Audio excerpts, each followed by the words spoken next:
Friends, स्वागत है आपका अगस्त क्लासेस में। लवक को इंग्लिश में प्लास्टिड बोलते हैं।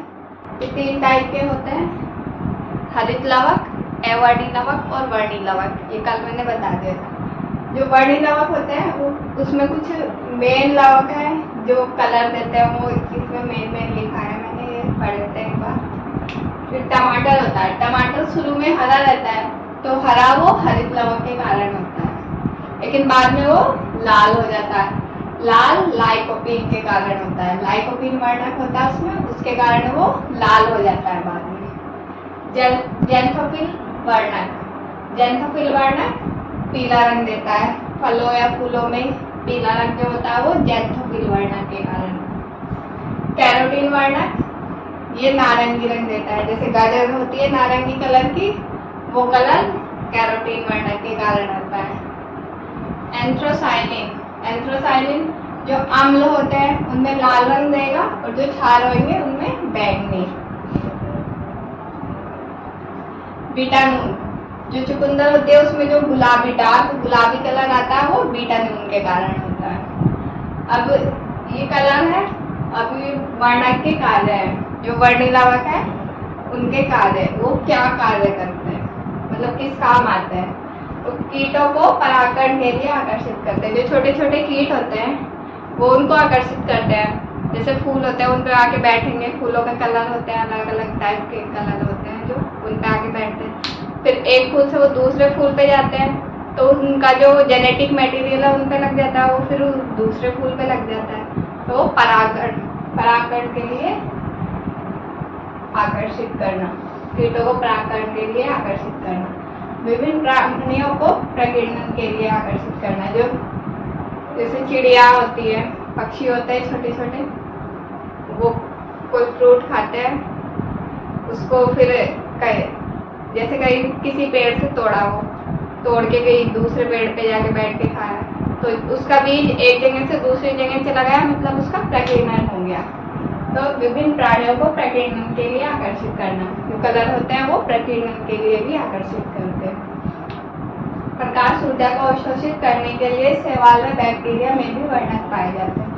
जो शैवाल और बैक्टीरिया होते हैं उनमें भी वर्णक होते हैं, वो प्रकाश ऊर्जा को अवशोषित करते हैं। शैवाल, कौन से शैवाल में कौन सा वर्णक होता है? भूरे शैवाल में फ्यूकोजेंथीन, लाल शैवाल में फाइकोइरिथ्रीन, लाल भूरे शैवाल में फाइकोसाइनिन, फाइकोइरिथ्रीन। ये आज लवक पूरा हो गया यहाँ पे। इसमें मैंने जो थोड़ा बहुत और बचा था वो बाकी का करा दिया। अब एक पार्ट होता है पेरोक्सीसोम।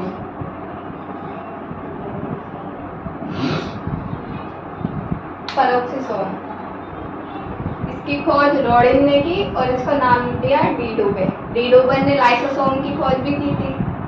इसे आत्मघाती थैली बोलते हैं, सुसाइड बैग।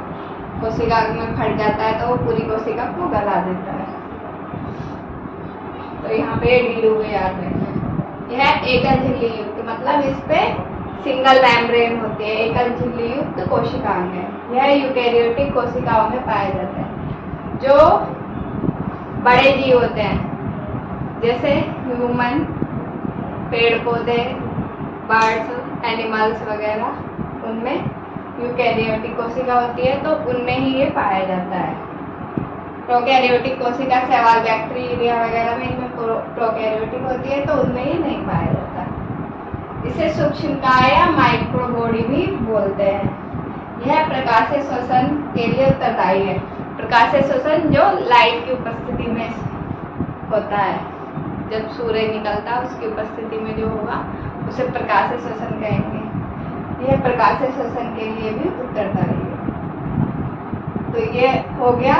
इसमें थोड़ा सा और है जो कोशिका में पादप कोशिका और जंतु कोशिका है, उसमें कौन कौन से भाग होते हैं अलग अलग, वो बता देती हूँ। आज के लिए इतना है।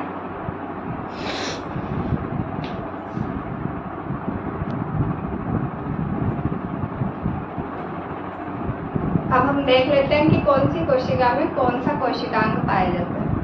जंतु कोशिका और पादप कोशिका है। जंतु कोशिका में कौन कौन से कोशिकांग पाए जाते हैं? कोशिका के पार और पादप कोशिका में कौन कौन से पाए जाते हैं, और कुछ कॉमन होते हैं जो दोनों में पाए जाते हैं, उनको हम यहाँ लिखेंगे। हरित लवक, हरित लवक जंतु कोशिका में नहीं होता परंतु पादप कोशिका प्लांट सेल में होता है, एनिमल में नहीं होता, अनुपस्थित।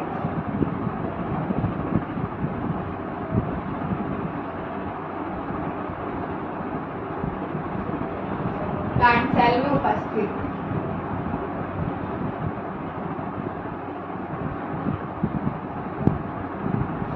कोशिका भित्ति, कोशिका भित्ति भी एनिमल सेल में नहीं होती, प्लांट सेल में होती है, अनुपस्थित। प्लांट सेल में उपस्थित, प्रेजेंट।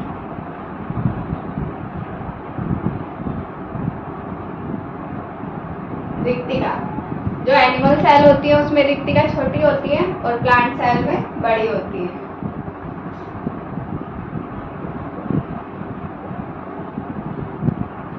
छोटी, प्लांट सेल में बड़ी। कारक काय है?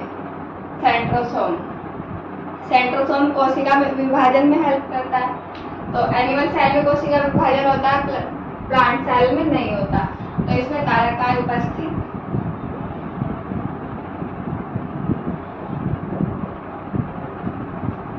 इसमें अनुपस्थित।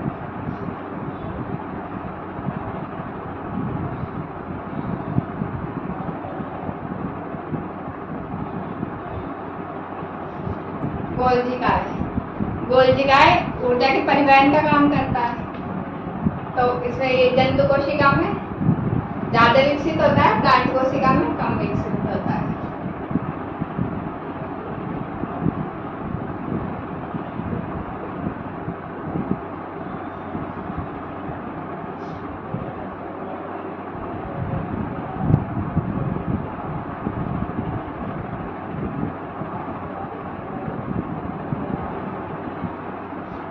संचित भोजन, जो जंतु सेल होती है उसमें संचित भोजन ग्लाइकोजन के रूप में रहता है, और जो प्लांट सेल होती है उसमें मंड के रूप में रहता है।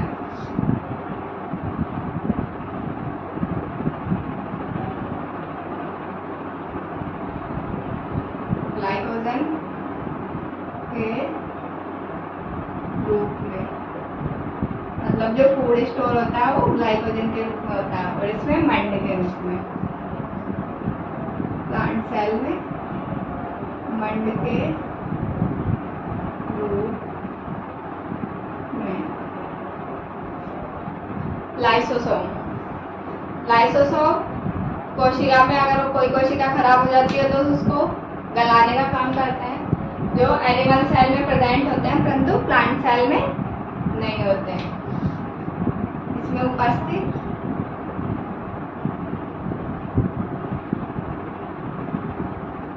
इसमें अनुपस्थित।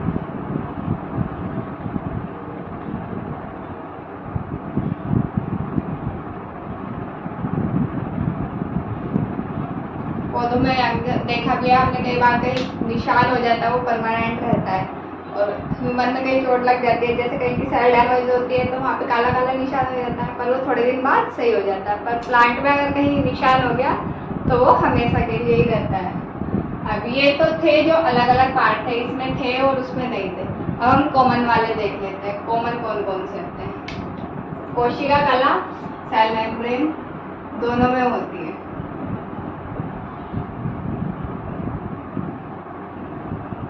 कोशिका कला ये दोनों में होती है। माइटोकॉन्ड्रिया ऊर्जा बनाता है,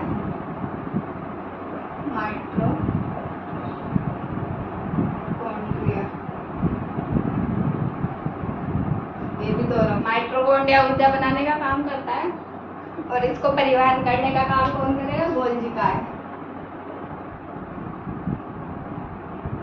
गोल्जी काय। एंडोप्लाज्मिक रेटिकुलम अंतःप्रद्रवी जालिका, ये भी दोनों में होती है, और अस्सियस टाइप की। अस्सियस टाइप के इंटरराइबोसोम होते हैं, एंडोप्लाज्मिक रेटिकुलम पे। दोनों में SCS टाइप के ही होते हैं। और केंद्रक,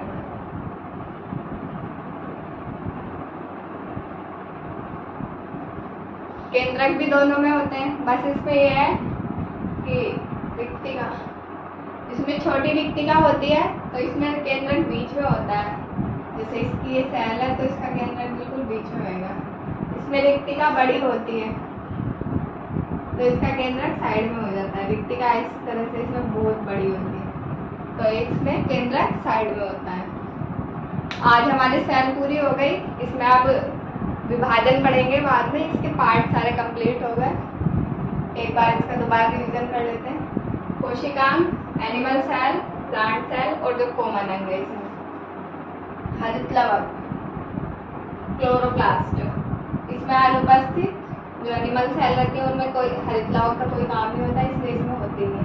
प्लांट सेल में होती है, इसमें उपस्थित। कोशिका भित्ति, ये एनिमल सेल में ये भी नहीं होती, प्लांट सेल में होती है क्योंकि उसको बाहर से ठोस बनाती है।